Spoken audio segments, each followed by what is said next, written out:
प्रबल रौद्रतापरे मनीष जीवजंतु अतिष्ठ हो गले। तेणु ग्रीष्मदेव को निवेदन करुच्ची कविता माध्यम हे ग्रीष्मदेव इंद्रदेव को आवाहन कर एवं वर्षा बारी बर्षि उठू पोखरी पूरी उठू। तेणु यही सन्दर्भ में मोर कविता ग्रीष्म को निवेदन। हे ग्रीष्म करुच्ची प्रार्थना विनती घेन जीव जगतर डहल विकल आंदोली होउची कि तुम्हरी मन। सर्जना करिछ विभिन्न वर्ण कृष्णचूड़ार जे लोहित वर्ण सजाई होइछि सते तरण।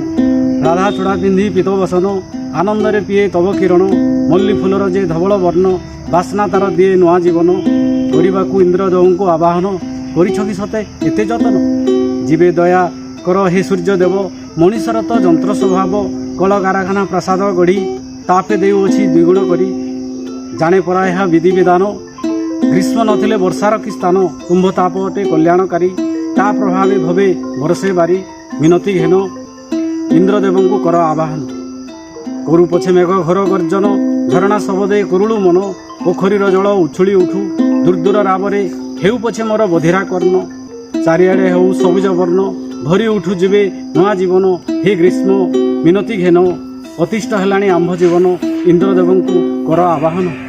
नमस्कार।